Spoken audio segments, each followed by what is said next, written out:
Ngakak, Anies Gubernur 0%. Mirip kejar setoran. Tiba Anies Baswedan luar biasa, sibuk di titik-titik penuntasan masa jabatannya sebagai DKI 1. Selain pamit sana sini nggak genah, Anies juga rempong gunting pita sana sini. Ngakaknya, nggak semua proyek tersebut sudah selesai. Ternyata ada yang masih 82%. Dan ada pula yang diresmikannya setengah. Tetapi ya, gitu deh, kita tahu sama tahu sajalah. Tambah mules, bahkan Anies halu, meyakini dirinya berhasil memimpin Jakarta selama 5 tahun ini. Asli, mengarang bebas sekali. Dan ini disampaikannya ketika menghadiri acara istighosah yang diadakan oleh Jawara se-Jabodetabek di Balai Kota DKI. Malam hari ini, kita bisa berkumpul bersama dalam keadaan sehat walafiat, menuju akhirnya sebuah penugasan. Atas izin Allah, 5 tahun ini dijalankan dengan baik. Begitu banyak program rencana terlaksana, kata Anies Baswedan dalam sambutannya di Balai Kota DKI Jakarta, Jalan Medan Merdeka Selatan, Jakarta Pusat, Jumat 14 Oktober 2022, dikutip dari detik.com. Hahaha, berhasil apa nih? Kalau maksudnya menuntaskan janji kampanye sih Gatot alias gagal total banget. Tetapi kalau berhasil ngibul dan ngelawak, ya, memang sukses parah.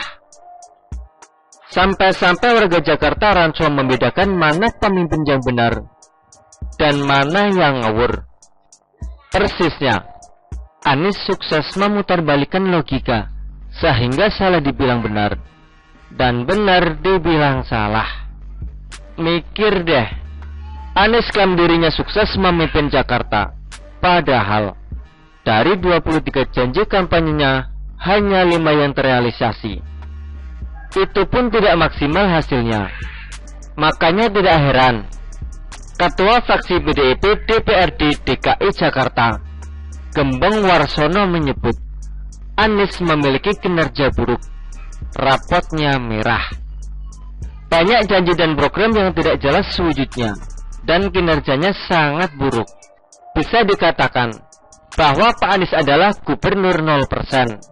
Yang cuma indah di kata-kata dan rencana, kata Gembong, Kamis 13 Oktober 2022, dikutip dari liputan6.com.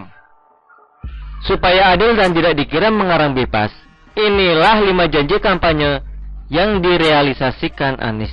Memperluas manfaat KJP menjadi KJP Plus, menjaga harga kebutuhan pangan di Jakarta dengan mengendalikan inflasi, mengintegrasikan transportasi di DKI Jakarta, menyelenggarakan berbagai kesenian Jakarta sepanjang tahun, meningkatkan bantuan hibah untuk lembaga keagamaan dan ormas. Ngeri. Masih tersisa 18 janji yang entah ngatur kemana. Jangan bilang janji pun terkoreksi oleh Anies kah?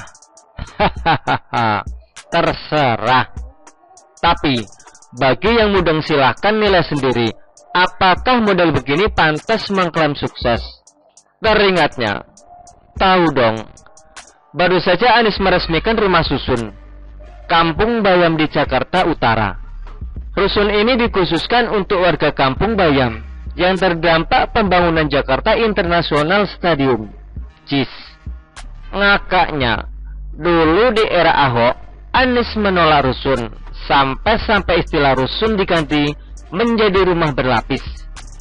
Begitu ngotot juga Anies ngaku mampu mewujudkan rumah DP 0 rupiah. Nyatanya terkoreksi. Nyatanya juga rusun kok yang dipakai Anies akhirnya gokilnya.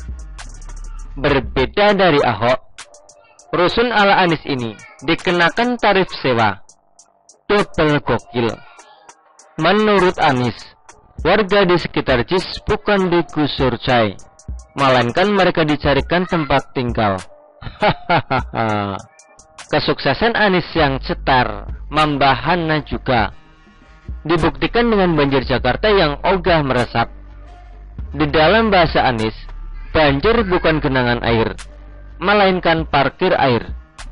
Seharusnya kondisi banjir tidak akan terjadi jika normalisasi yang telah dirintis Ahok dilanjutkan di era Anies. Tetapi Anies yang alergi Ahok membatu. Padahal untuk normalisasi Ciliwung, Anies sudah dibekali modal anggaran sekitar 350 triliun rupiah. Konyolnya, Anies lebih memilih memodifikasi Jakarta dengan motif polkadot alias membuat sumur resapan. Lah, apa iya? Kembali lagi, ini yang dinamakan sukses. Itu sebabnya Menteri Pekerjaan Umum dan Perumahan Rakyat PUPR Basuki Hadimuljono mengatakan agar persoal normalisasi Sungai Ciliwung dinyatakan ke Gubernur DKI Jakarta Anies Baswedan saja. Iyalah, itu kan janji kampanyenya. Mikir deh, sejak tahun 2017 hingga tahun 2022 hasilnya zong. Hanya gegara Anies ogah mengotori tangannya karena harus melakukan penggusuran. Orang waras wis mudang, tetapi Anies kakuh. Sesumbar ngaku berhasil. Padahal ketika Presiden Jokowi mempercayakan Heru Budi Hartono menjadi pejabat PJ Gubernur DKI Jakarta, menggantikan Anies itu harusnya jadi tamparan. Sosok ini bukan asal mungut, melainkan sudah dikenal baik oleh Jokowi dan Ahok. Karena rekam prestasinya ibarat diminta membersihkan sampah. Banjir dan kemacetan di Jakarta menjadi prioritas yang diamanahkan Jokowi kepada Heru. Kenapa? Sebab gubernur pendahulunya gagal. Siapa dia? Silahkan tanya Mbah Google yang merekam seluruh perjalanan dan kesuksesan Doski ini.